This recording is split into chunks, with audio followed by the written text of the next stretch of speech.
んにちは、板金塗装女子の花です。今回はこの RVF400 っていうバイクのタンクがもうめっちゃへこんじゃったので、そこを板金塗装していきたいと思います。同じ形になるように削っていきます。この上からパテを塗ってこういう形を作っていくのと、こういうくぼみとかも消していく。混ぜていきます。結構硬いね。美術の成績はそんなに良くなかったから、こういうのは難しい。なんか粘土遊びみたいで楽しいっちゃ楽しい。多めに取って滑らす感じ。結構難しい。ここのカーブのところが難しい。五目やん。そう。五目やん。パタパタいるの。失敗して初めて次学べる。確かに。やってみな。わからない。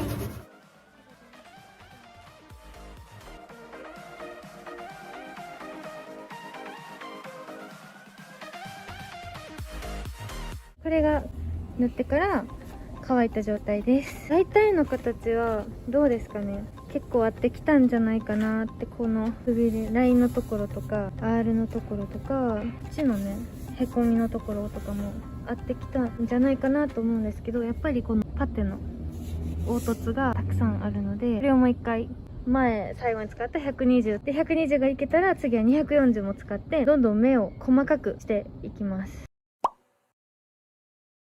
昨日教えてもらったみたいに120とこの当て板を使ってやっていきます。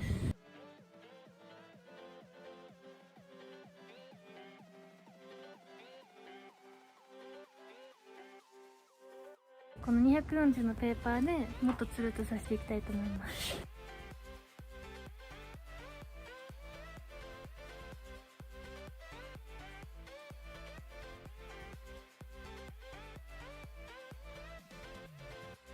どうですかね。ちょっと見てみよう。こんな感じでここら辺表面はつるっとしてきたんですけど、ここが段があるのでそこをなくしていくのと、形をこっちと同じにしないとダメなんですけど、どうかな。個人的には一緒な気がするんですけど、もうちょっと形を整えてみます。どうでしょうか。ここめっちゃ高いね。ここ削るのはもっと高いけど、ここもまだパテが高いな。もうちょっと削ってもいいってこと。ガタガタやろこもう120からやっちゃう。れ。どっちしてももう一回パテ入れなあかんわ。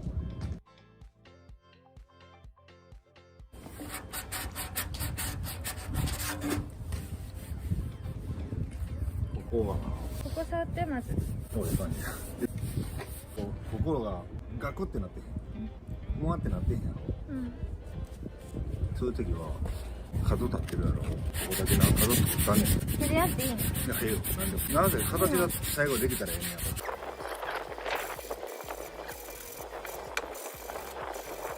ろ。なだらかすぎてくぼみもよくわからないぐらいだったんですけど、ここの部分を手でへこますことでくびれがキュッと触った時に分かるようになりました。もし一回見てもらいます。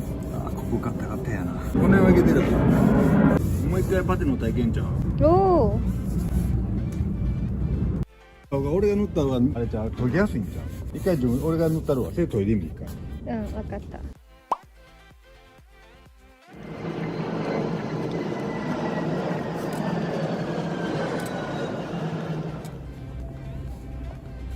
あー、結構がっつり奥厚塗り。あ、でもそっから広げていってんのか。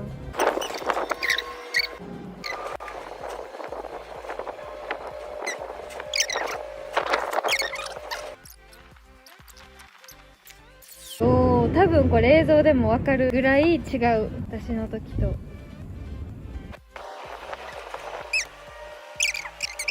おー、素晴らしいですね。これで乾かして研いで、もし OK やったら次のステップ。よし、じゃあ一回乾かします。120と240を使って磨いていきます。この2日間で教えてもらったやり方で削ってみてます。まずこれまではずっとこういう風にとかこう細かく削ってたんですけど、こう回転させるっていう技を教えてもらって、回転させて大きく削るっていうのもこの形に合わせる。あとはこういう細かいちょっとしたくぼみとか端っこのところはもう手で軽くこうやるっていう技。あとはこういうところも最初はこの角を使ってやってからこの回転しながら削るっていう技も教えてもらいます。この縦を受けてもらえたんで、もう全然削りやすい。縦の時点でデコボコがあんまりないからすごい削りやすい。あとはこうこれ自体の角度を変えながら削るのを教えてもらいます。